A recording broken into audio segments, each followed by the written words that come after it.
morning, everyone. Appreciate you all coming in early. Apparently the email requesting that you come early and park and get into a seat by 10 o'clock, it worked. Appreciate that. It is 10 o'clock. We will start on time. My name is Barry Friedman, Vice President of Development for Engage Estero. Our President, Alan Bowditch, is on a well-deserved vacation. He's probably floating somewhere down the Nile in Egypt as we speak. The good news is there are a large number of people here today, and we appreciate that. This is obviously an important topic for those of us who live, work, and play here in Estero. The best part of the news is that Don Scott from the Metropolitan Planning Organization is here and will be our main speaker.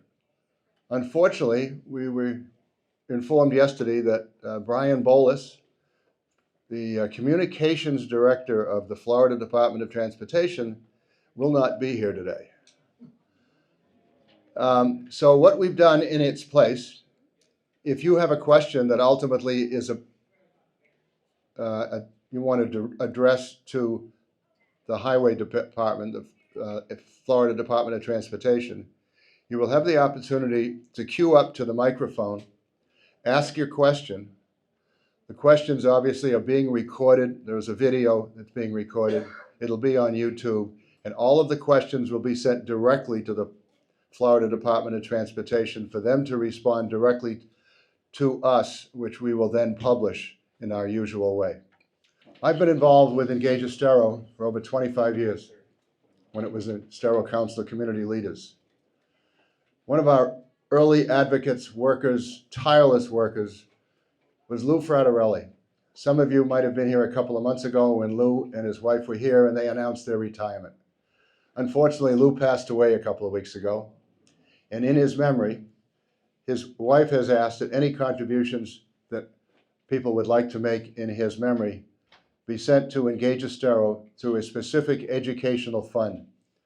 Engage Estero has determined that the most important effort we can make with the money we raise is to continue to support any and all of the education needs of the students here in the village of Estero.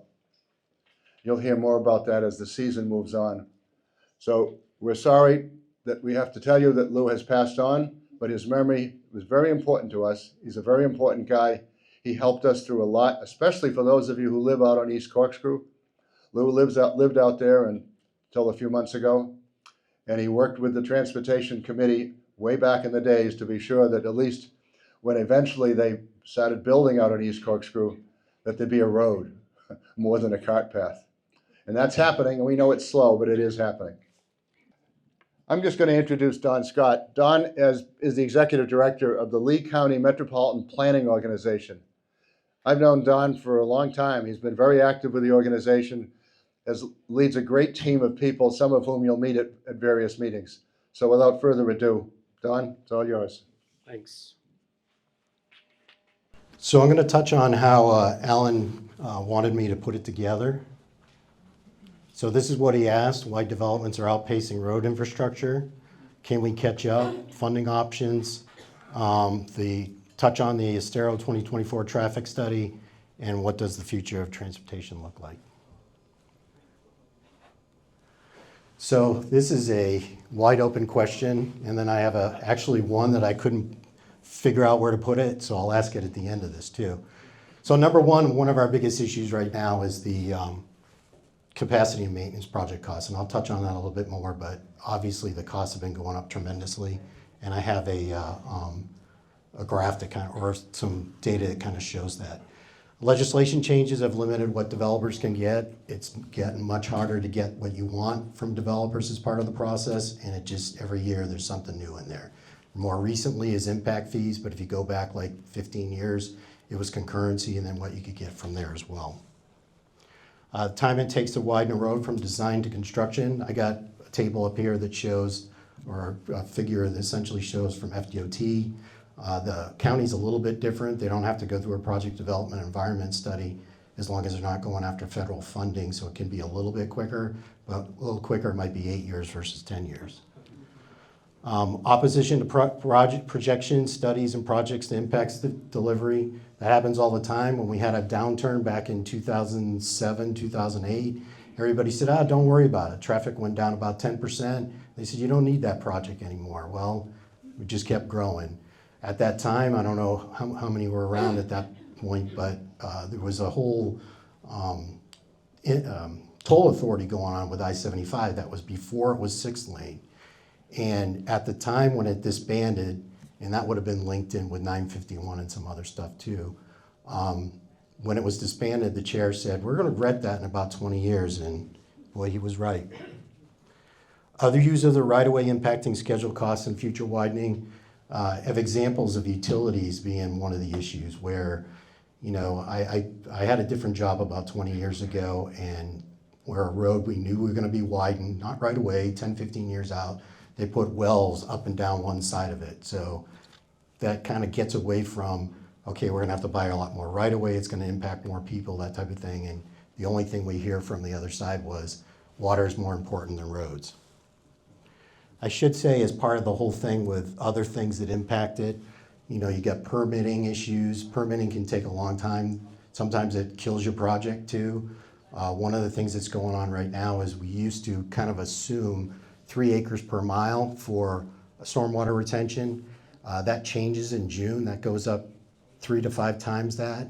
So one of the things is that's increasing cost, but like for us, the old 41 project down in Bonita that goes into Collier County, the Collier County portion went up to $90 million in right-of-way, which is probably to the point of it's not going to get done at this point.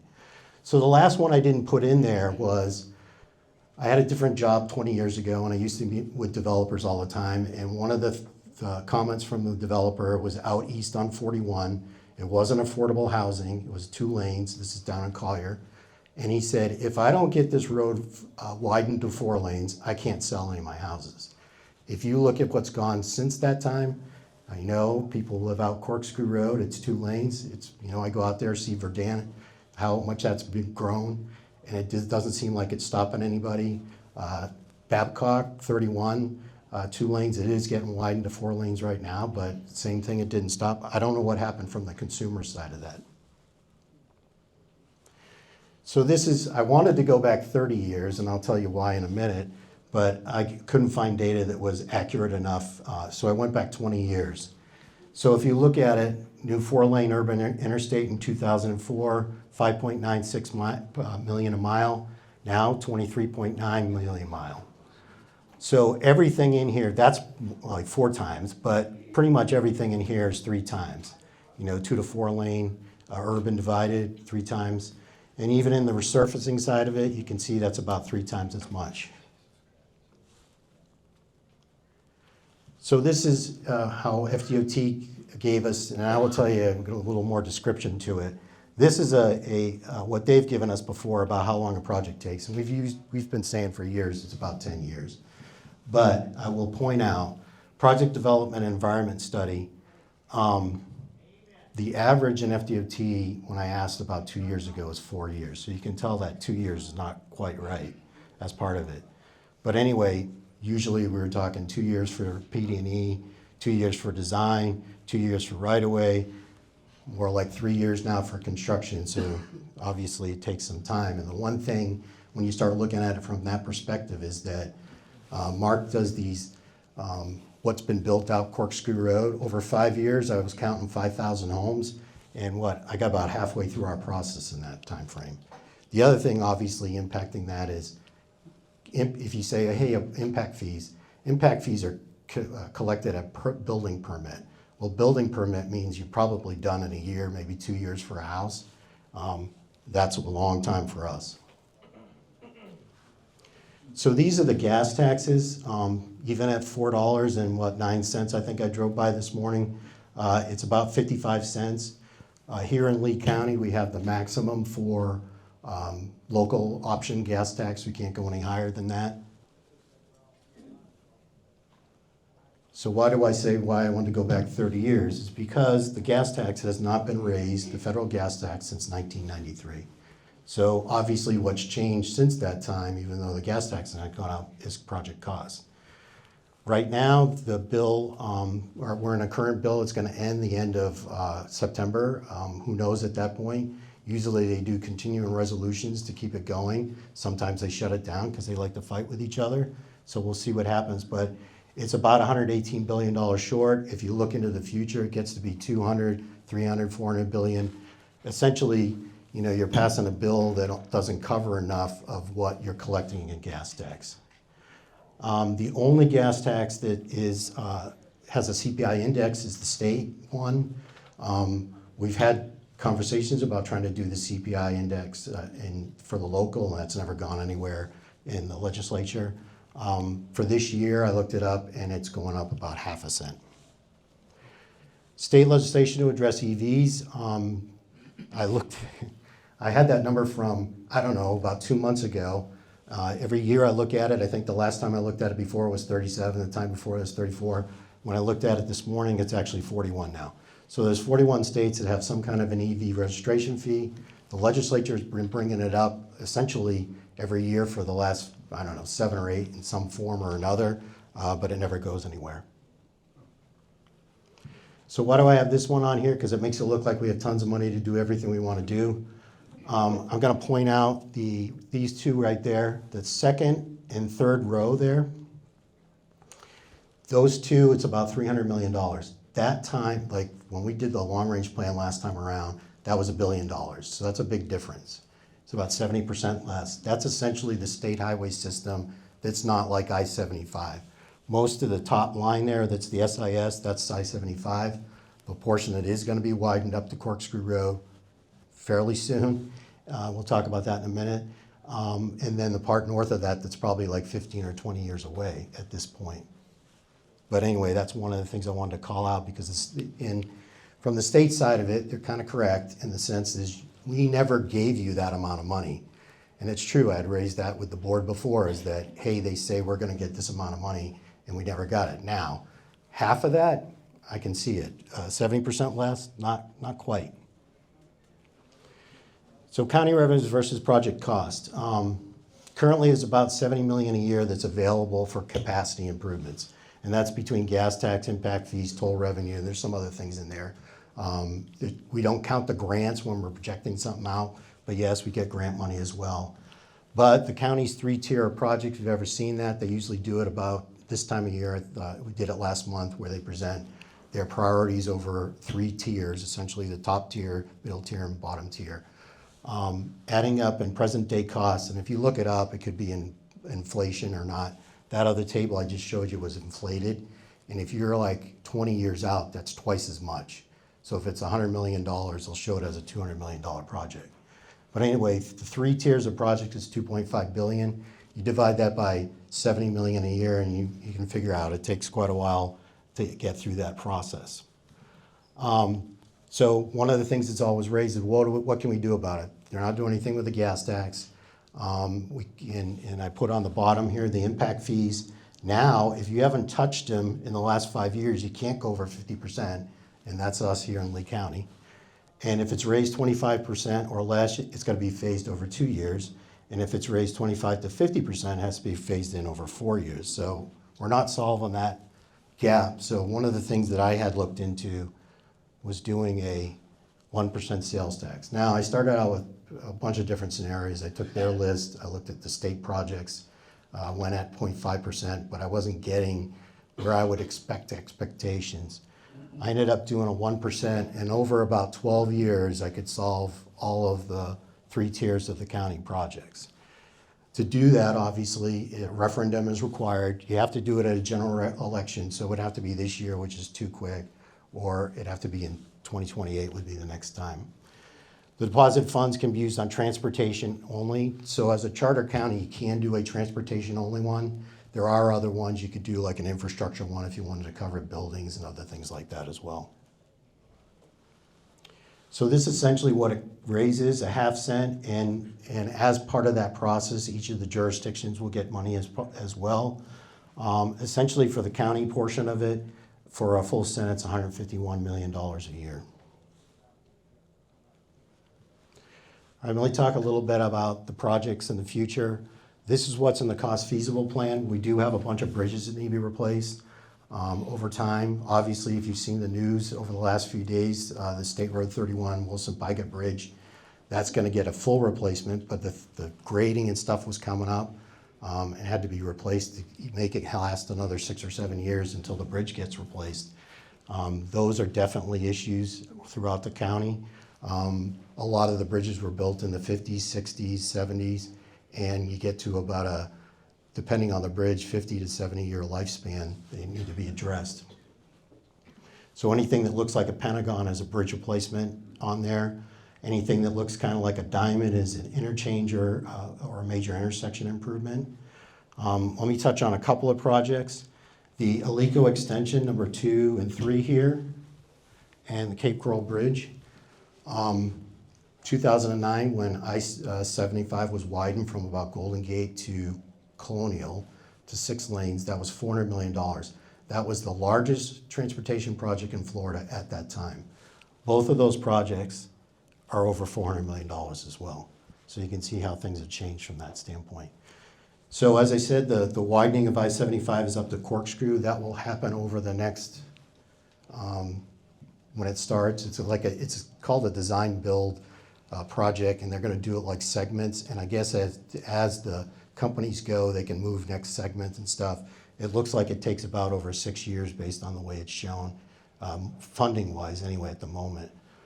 Down here, we have some things like widening Corkscrew Road out, but it's further out. It's not, I would say, doesn't meet anybody's expectations. It's more like 10 to 11, 12 years out at this point. And obviously growth is happening quicker than that. So under construction, if you've been through I-75 in Daniels, I would say avoid it if you can. Anyway, it's a divergent diamond interchange is going in there. Obviously, Colonial and I-75 is working a lot better since that was done. Completion for that is summer of 2028. State Road 31 from State Road 78 to Lake Backwood, that's under construction right now too. That will be done in spring of 2027. That is being built by Babcock themselves. Corkscrew Road from Bella Tower to Alico, you see it all the time. Completion by the end of this year. Big Carlos Bridge replacement, if you drive it, you're on it right now, but the completion is this summer. Three Oaks, Daniels 8-lane, which will also connect with the new interchange at Daniels. Completion in mid-2028, and then Ortez is under construction right now. Will be completed at the end of 2026. At the stop sign, in 900 feet, take a left on I was going to guess take a right. Construction planned to start within 5 years. I-75 from Golden Gate to Corkscrew. So it's going from 6 to 8 lanes up to Immokalee, and then Immokalee to Corkscrew Road will be 10 lanes. I have this section in the north part is about 2031. It's actually going to be, the first section's from Immokalee to Benia Beach, and then Benia Beach to Corkscrew, and then it goes down to the south part. It's hard to figure out what year and everything, and obviously when they come back and have a public hearing, we'll have better information on that. But it looks like it's over several years within those segments. Cape Coral Bridge replacement will start in 2028. Alico Road extension, the new 4 lanes in 28, but that actually has a bunch of different phases. Same thing, it probably won't fully be open until about 2032. And then in the city of Fort Myers, Challenger Boulevard extension in 2027. That's where the hospital is being built right now, and they're connecting up to Winkler. So what is on the bottom here is I-75 north of Terry Street, I think it is. So one of the things that was raised as part of the noise, someone said, oh, they're gonna build the lanes closer. Actually, for the section that was in Estero, it's being built into the median as part of that process for the 10 lanes. Now I say that, hopefully nothing's changing, and they come back this summer and say it's totally different. Project program for PD&E design. These are things that we want to try to get to, but I will tell you some of these aren't programmed all the way through construction. As you can tell at the top, only a portion of right-of-way for US 41 and Benia Beach Road is programmed at this point. It is actually in the long-range plan through construction, but that's one of the rare ones. Old 41, design is programmed in 2027. We might be doing some intersection stuff, but I don't think it's going to be beyond that based on the cost that came up in Collier as part of that. State Road 78 from Burns Store to US 41. The city of Cape Coral paid for the PD&E and the design Meanwhile, there's not any money at this point, even in the long-range plan, to fund it through construction. So they're talking about trying to shrink it down to fit it. So we'll have more conversations about that. US 41 at 6 Mile. Now, I don't know about now. When I looked at it like 2 or 3 years ago, this would be the worst intersection in season. And then out of season was 6 Mile and Colonial. With the CFI now, it might be better than that. So it's hard to, I have to relook at all that. But again, not funded all the way through construction. Burnstone Road from Van Buren to north of Charlotte County line, currently in design. 60% design supposed to be done this summer. Partially funded for right-of-way, but still looking for all the construction funding. And Big Hickory, Little Carlos, and New Pass Bridges, PD&E study's been advertised. They did get federal funding to do that as part of the process. So one of the issues from FDOT is, after we did the long-range plan, in January they passed a what they call a procedure or a policy, I guess, policy that essentially says that if you can't get construction program within 8 years, then we don't want to do a PD&E. So if you think about what I've talked about here, none of those meet that requirement. So we're going to have a lot more conversations about where we're at on some of these. Now, I get the one side of it in the sense that why do all these studies if you can't do the project? But the other side of it is, you really, it's hard, as you can see from the, 10 years to do a project, it's hard to even get it within 8 years. So this is what's in the needs plan beyond what's in the cost feasible. Even for the 1% sales tax, I wasn't going much more than what was in the cost feasible at this point to pull some things in. So I'm not saying, hey, it's in 2045, long after I'm gone. Anyway, roadway needs, some of the things that are additional is like a new interchange in North County. Somewhere in there, I think there's an appropriation request right now for a study, somewhere between 78 and Tucker's Grade, essentially, in Charlotte County for that. Some of the other things, there's more extensions. Well, that was in the cost feasible. Sunshine, taking Alico up, where you'd have some alternatives. Also, the long-term County Road 951 was still in there. I will tell you that comes up when I talk anywhere down in this area. We looked at it. It's $2 billion. It was always assumed to be toll if we ever did it, and it only carries about 27,000 vehicles when you model it. And obviously, what we're trying to do is, if you did do it, take traffic off 41 and I-75. It doesn't. For 41, it was very minor. So one of the things we're trying to look at right now is build out of the county with some of the build out with Collier and also Charlotte, and look at some of the things, because all the growth is heading to the east as well, to see what we might be able to do, bigger picture as part of it. One of the things people ask me about 951 is, if it only carries that amount of traffic, why did it get started? Well, I went back and looked when this was under a project development environment study in the early 2000s, and the traffic at that time said that it was going to carry 130,000 vehicles, and that the interstate carried 250,000. Well, that's in 2030 when they were projecting that. We are at about, I think the highest on I-75 is probably around 135, something like that. So we're nowhere near that. I had to look around the state to find interstates sections that had 250,000. So who knows what was going on with the models back in those days. So you talk about the future as part of this process too. Some of these you'll see locally, like there's delivering food on FGCU Cancer on their campus right now. There was some legislation this year that was talking about allowing him in bike lanes and pathways and stuff to deliver as well. That didn't pass at the moment. Autonomous vehicles, there's some that are testing, like Waymo is in Miami right now. Advanced air mobility, people taking like Archer and stuff, taking orders on doing it. They do need, FDOT has been doing some workshops on it. There are locations that have been identified. This is on Southwest International Airport. They have a little part that used to be, looks like where the old rental car agencies. It might not be where it ends up, but they have a spot for landing of these type of aircraft in the future, and you'll probably hear more about that. I think in some respects, the FDOT is looking at it from a passenger standpoint. I think there's probably some use for it from a delivery standpoint too in the future. And on that, Walmart's doing delivery in Tampa and Orlando right now. Amazon started in certain areas. The interesting thing is when you start looking at what people are ordering, it's things like, top 10, it's like ice cream, things like that. The bottom left over there is autonomous vehicle. Lake Nona has them regularly. There are different parts that Florida does. There were some, Babcock had it for a while, but then they started using it as a to have the kids go to school, which was kind of outside requirement, so they don't use it anymore. So a the Estero traffic study, this was brought up to me because they said, well, what can we do about it? We're actually doing a regional congestion management plan with Collier right now, really trying to address the north-south commuter traffic.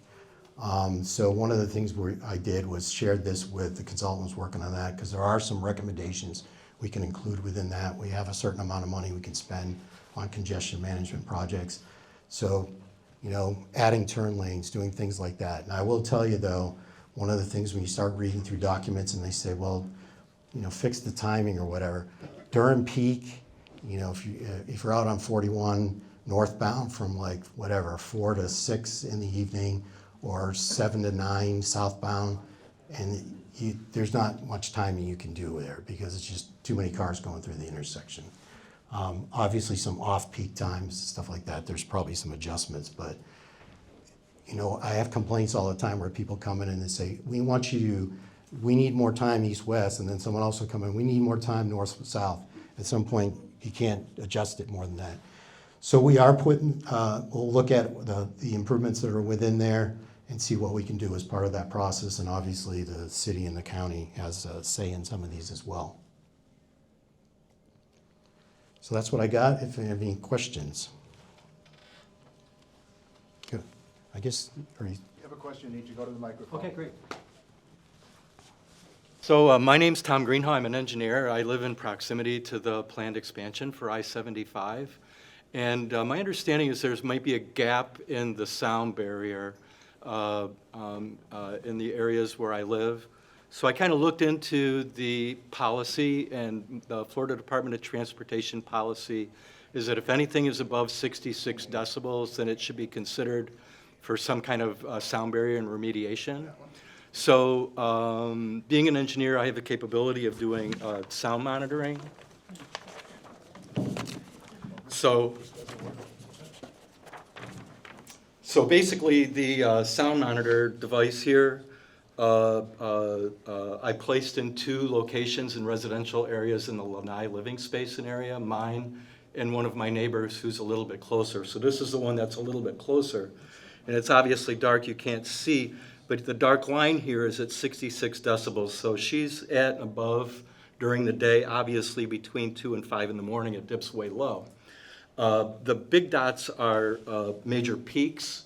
So the peaks are well above 70, sometimes even up to 80 decibels. Where is this? This is in the Copperleaf development. So she's pretty close. In fact, here's the map. So this is the 2 locations. Here's I-75. You need to hold the mic to your mouth. This is where Helene lives. This is where I live. So this, yeah, exactly.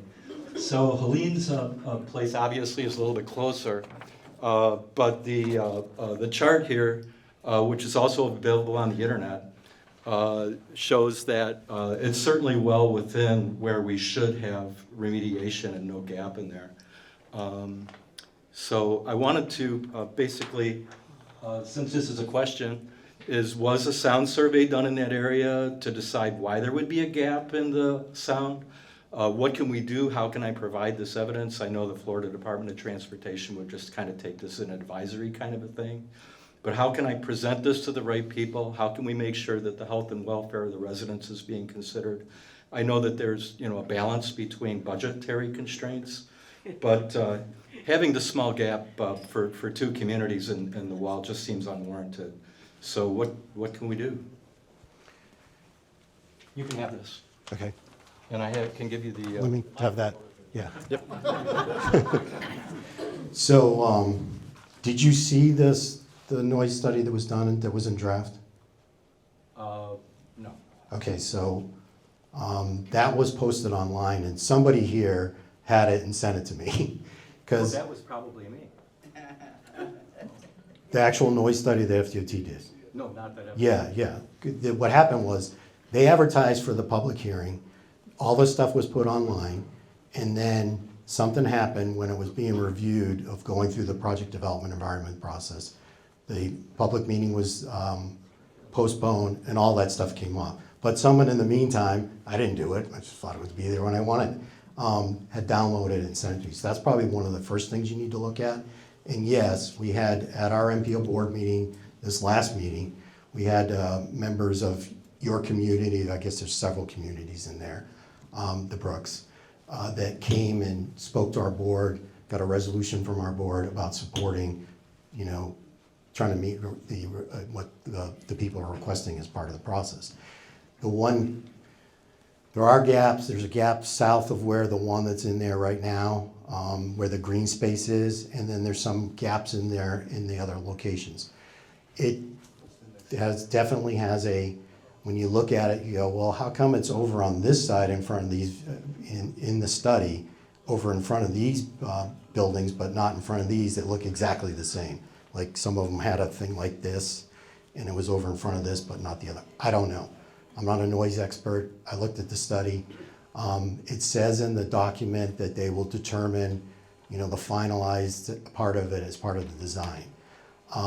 So that's probably the first thing you need to do, is at least look at that as part of the process. Make sure that maybe it's not already in front of the one you actually, are talking about too as well. According to Len Reed, they just didn't do the study in our area. Okay, well, they've done the study for the whole area, but yes, I think they do like spot locations of where they collect the sound, things like that. And one of the things FDOT has offered is to have them come in and at least give a overview of how they do the study as part of the process, and I'm looking into that right now. But obviously, you want to know more specifically what's going to happen with I-75 as we move forward. Let me say something first. As long as Don is standing up here, if you have questions other than the I-75 widening, let's have Don answer those questions, and then we'll let the speakers who want to make a presentation directly to Mr. Bolus, who's not here, can come up to the microphone and do those directly. So if you have questions for Mr. Scott regarding other than 75, let's keep him here to answer that. Somebody in the back, if you want to speak, you have to come all the way down to the microphone. So I'm going to basketball. Thanks. Sure. Hi, my name is Russ Tavolacci. I live in Verdana Village. And the question is there a concrete plan from the Alico corkscrew intersection out to Verdana Village? Because I see Kingston already has a 4-lane expansion being built by presumably the developer. But what's the plan in between? Because it's a choke point and it's getting worse and worse and worse. And why does it take so long to build roads here? Well, back to that thing, money, all the other stuff that goes with it. But So, in the long-range plan, it projected out the money, it was like 12 years out, something like that. And I think from the county side, it was roughly in the same perspective as part of it. That's why I've been talking about trying to do the sales tax to be able to speed those up. who's expanding Kingston? Because it's already wide. The Kingston, the 4-lane portion, they are building the Kingston Road that they're doing, the developer's doing that. So, as a general question, why don't you have developers contribute on the front end of any development? I would love that. I lived in Texas for 12 years. They only built roads first before they built any infrastructure. So that's back to what I was talking about before. Gosh. The legislature, we used to have concurrency. We'd say, okay, we got to have this stuff done before Sure. you do this. That's all been wiped out. And even from the impact fee side of it, we can't even raise the impact fee to the level you need to do it with those houses to widen that road. It's not enough money. Okay, thanks. Appreciate it.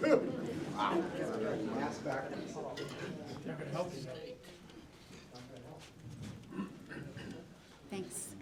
Thanks. Hi, my name is Deborah Trevick, and I live in Copperleaf, but kind of piggybacking on what you were saying, talking about the referendum tax. So do you have plans to advertise that, to promote that, so that it will be approved when it's voted on? And then what's plan B if it doesn't get approved? Because obviously you definitely need at least that. So I raised this with some of the discussion we essentially I don't remember, it was November or something like that, we presented to the MPO board and said, hey, this is where we're at. Some of these projects are, yeah, maybe it's considered cost feasible, but it's out in 2040. And expectations are obviously more than that. So we said, well, what else can we look at? Bring something back. So we did looking at scenarios with a 1% sales tax, 0.5%, whatever, as part of that process. This is just a discussion at this point. It'd be kind of quick to do it for 2026 because language has to be done in like a month or two as part of that process. So yes, you would get to the point, but we can't pay for advertising or whatever to do it. It has to be like a grassroots effort. It has to be other people that are talking about it besides us. I mean, we'll do education, what it's gonna fund, all that kind of stuff, but actually saying, you know, really getting out there and doing stuff needs to be from the people side of it.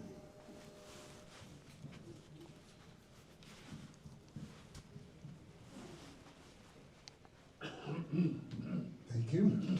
I live in the Bellatera complex, and Martin Marietta has begun a mining project just east of Wild Blue in Bellatera.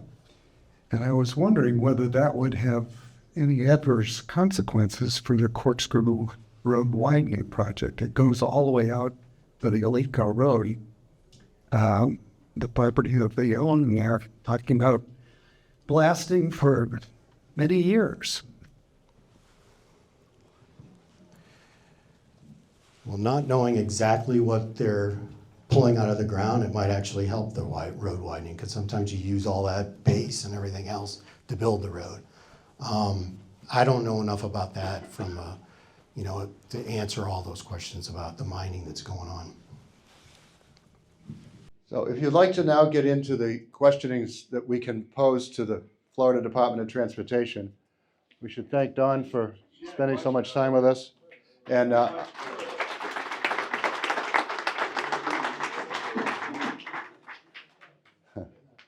that's what he was going to talk about.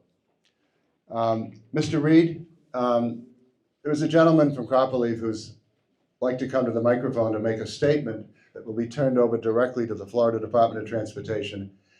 I know he's got to leave to go to the airport. And those, like I said, all these questions will be recorded and forwarded directly to the FDOT people. Thank you, Mayor.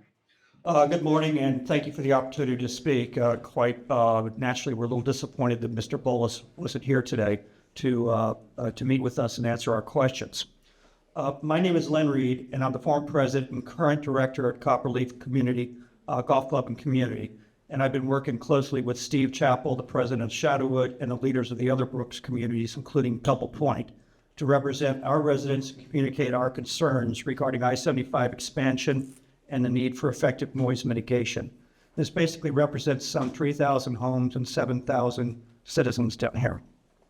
First, I'd like to thank Alan Bowditch, Barry Friedman, and all those in Engage Estero organization for hosting this meeting and for their continued advocacy on behalf of Estero residents for this important issue and for Estero's continued health, success, and sustainability.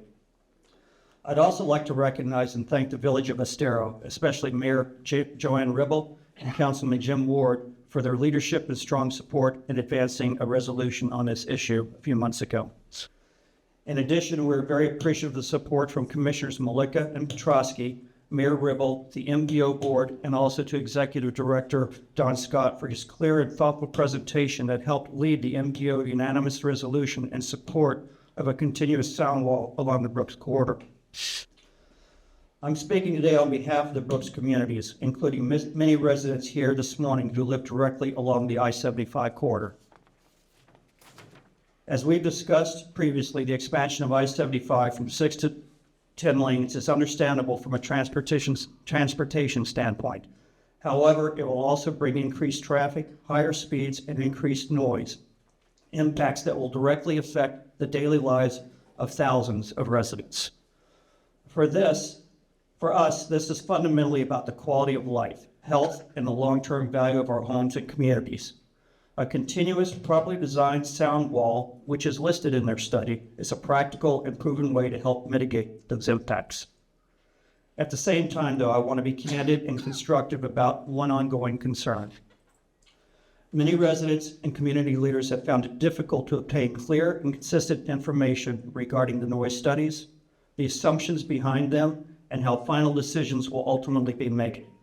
We've heard differing timelines and varying interpretations, and at times have had limited opportunities for meeting dialogue.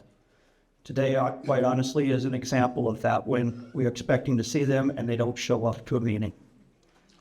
We fully understand that FDOT operates within established guidelines and federal requirements. However, from a community perspective, it is important that the process also be transparent, consistent, and responsive to the residents most directly affected. And I'd just like to add this. There is a strong and growing consensus across our communities that meaningful noise mitigation is not optional. It is essential. So today our request is a simple one. We respectfully ask FDOT to actively engage with our communities in an open and collaborative manner, helping us better understand the data, the process, and the options available for meaningful noise mitigation. We believe there is a reasonable path forward that balances transportation needs with the well-being of surrounding communities, and we are committed to being constructive partners with them. We just would like them to listen and provide us answers. Thank you again for your time and consideration.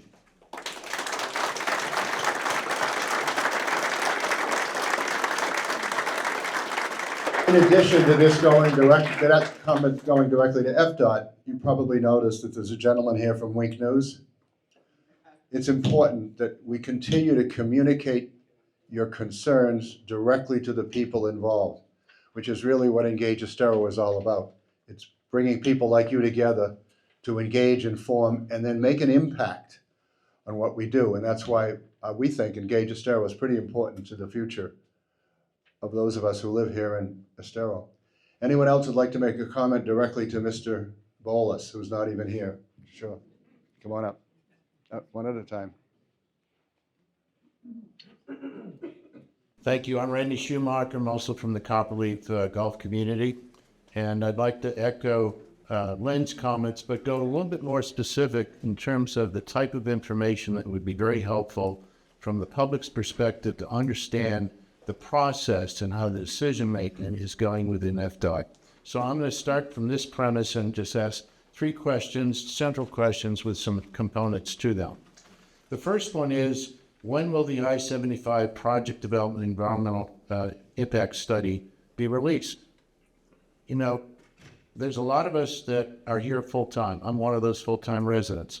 A lot of folks go away. We don't want to have this dialogue occur when a good number of the people that are residents here are in their northern climes and enjoying the cooler weathers north. So when the study is released is important, and it could not be more inconvenient if it's released during the summer. Second one is, will the public be invited to provide formal written comments on the record that becomes available to the public so we can see everybody's comments on this development project?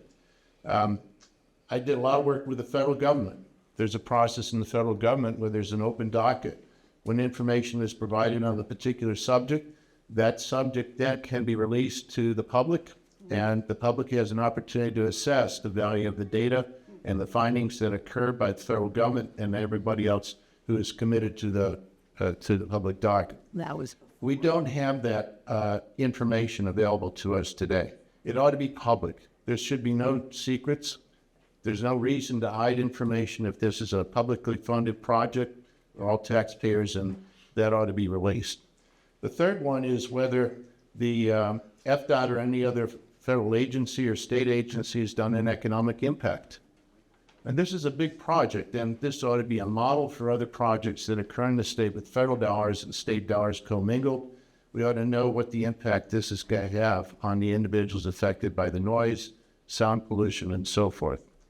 So the last point is, I think for all of us here who live in this area, a good part of our savings and our investments are wrapped up in the homes that we have. We don't want those homes impacted by unsound processes to get a construction project completed. Yes, we do want to have a wall that is significantly high enough and spaced properly, contiguously, so that we can enjoy the homes in which we live. I appreciate it. Thank you.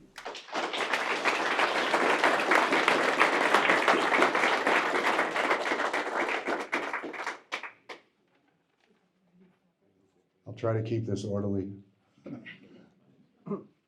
Hold it to your mouth.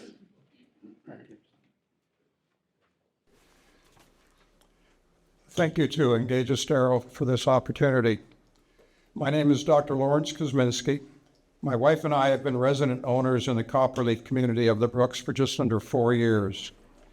I have volunteered to make these comments in support of our community's efforts to ensure that near and long-term best practices in noise abatement technology is definitely included in the proposed I-75 expansion from 6 lanes to 10 lanes, and thereby lessen the negative impact on the quality of life we now enjoy in Copperleaf. My approach is threefold. Firstly, the financial impact. Secondly, the negative impact on tranquility in what I call peaceful neighborhood. And lastly, a critical request to the decision makers in the Florida Transportation Department. Now, regarding the financial impact, I bring your attention to an article published in the Jan 7, 2026 edition of the Wall Street Journal entitled, "Quieter Streets Lift Home Prices." The UCal Berkeley study of almost 600,000 Florida homes found in the 5 years after noise barriers were built, properties closest to the busy highways saw an immediate and largely permanent increase in property values above and beyond any normal price moves. That's a good thing. Noise abatement barriers between busy highways and residential communities are an absolute necessity. However, there is a flip side to the issue.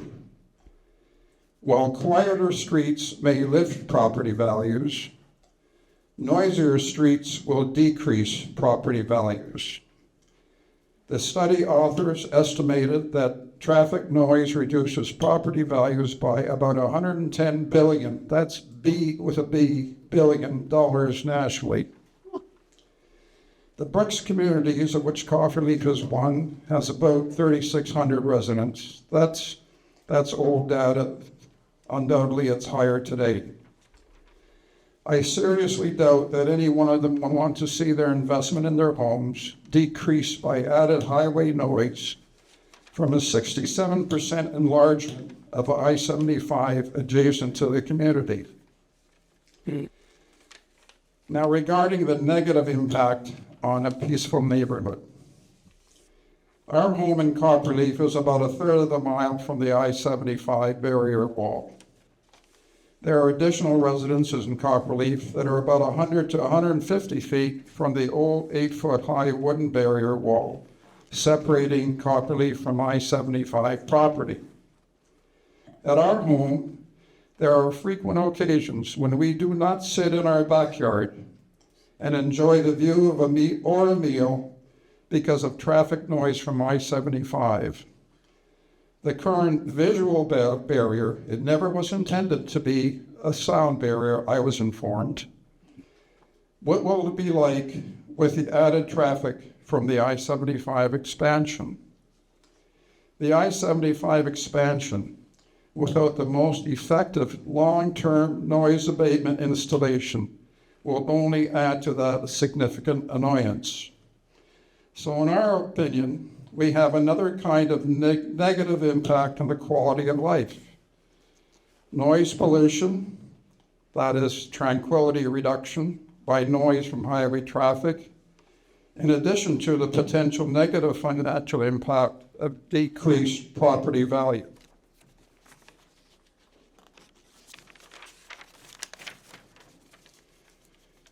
Lastly, a request to the Department of Transportation. I have no doubt that the Florida State Transportation Department is very well aware of best practices for highway noise abatement, be it sound absorbing material and height, living walls, highway surface, and gap-free barriers. To those officials responsible for the decisions on highway noise abatement for I-75 expansion, we respectfully request an overriding, very consumer-related awareness and positive supporting response to our concerns. This is not a one and done for today kind of decision, but one that retains its noise reduction ability to handle the increased traffic volume that the I-75 expansion anticipates. As this public hearing well recognizes, your customers are not only the drivers using I-75, but also the residents of adjacent communities. We, your taxpaying constituents, do not want to experience either a financial or aesthetic decrease in the quality of life we now enjoy here in Florida because of an increase in noise from the I-75 expansion. Thank you for your time and attention to my comments.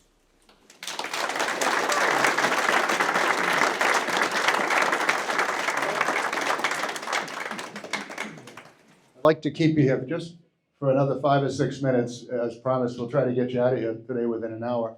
If anybody has another comment, to come up to the microphone, and then I have some closing remarks, I think, if the slides work. There I am. You want to come up? Hi, my name is Chuck Mead. I'm from Copperleaf also. Mine is not so much 75 related as it is Lee County and Village of Estero related. And that is one of the reasons that we've got so many of these transportation issues is that in my personal opinion, there's been no restriction whatsoever on construction within the county or village. Everything's being encouraged.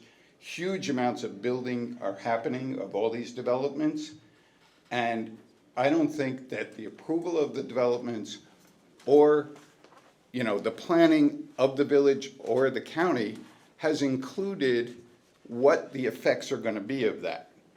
And so I'd like to ask, what controls are in place or what planning is in place that helps ensure that transportation is included in those requests for developments when they happen?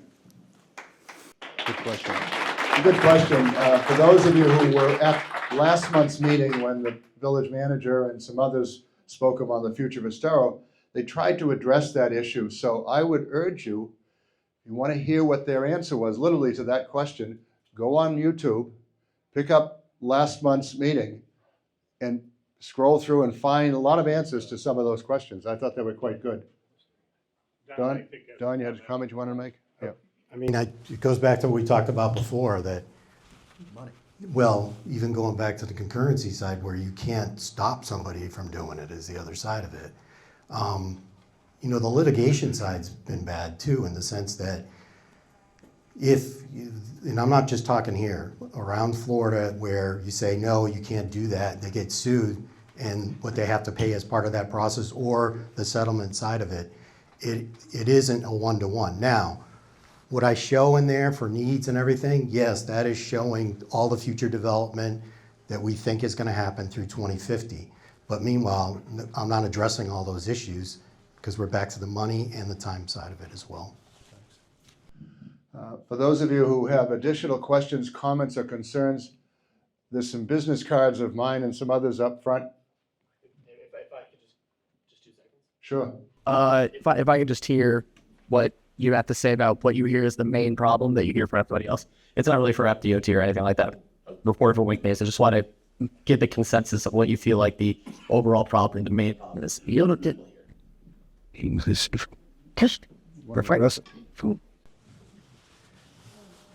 So this is common anywhere I go in the county. So I guess one of the questions we used to ask is, how many people moved here within the last 5 years? You're part of the reason we're having the issue. So, and we have a hard time keeping up with it. I don't think we've ever really kept up with it. Obviously, as you can see, if you didn't raise the gas taxes in 1993, and gas tax is one of the main things for doing transportation improvements, you're in the hole already. But the other side of it has been the development side. We have people come in all the time and say, I want you to just say no to this development. There's all kinds of impacts as part of that. There's property rights as part of that process. You can't stop. For instance, we've had people say, well, put a moratorium on. One of the things, we did a moratorium in Collier, but the problem is you have to have a solution within 2 years. You know what we can't do within 2 years is build our way out of the problem. Thanks, Don.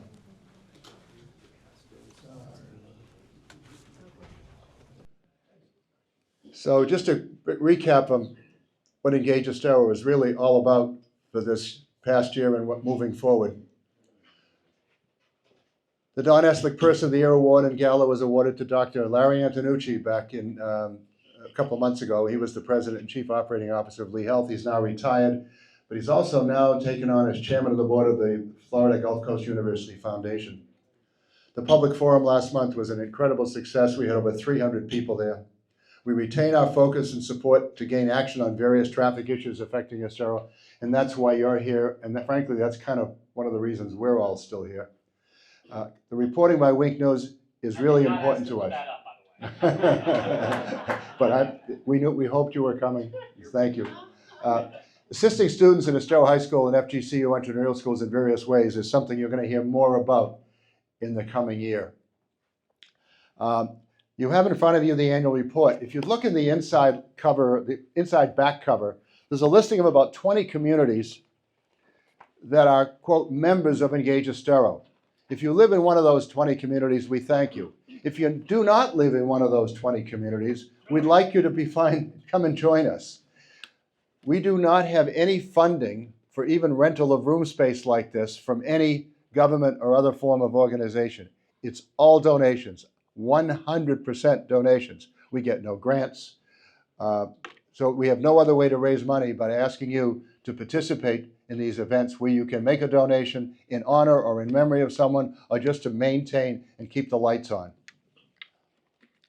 So, and there's more information on that report. If you have a particular committee that you see listed in the report that you'd like to join, we're more than happy to have you.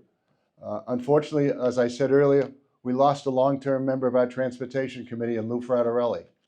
If you've got interest in transportation issues and want to join that committee, let us know. Committees meet at the discretion of the committee chairman, so it can be arranged to your convenience. That's all I have. I would thank you all for coming. We'll see you again probably in the fall. This may be our last community meeting for a while because we know what's happening. As much as you're exiting here, you're leaving the area and going to better traffic somewhere else. Thank you all.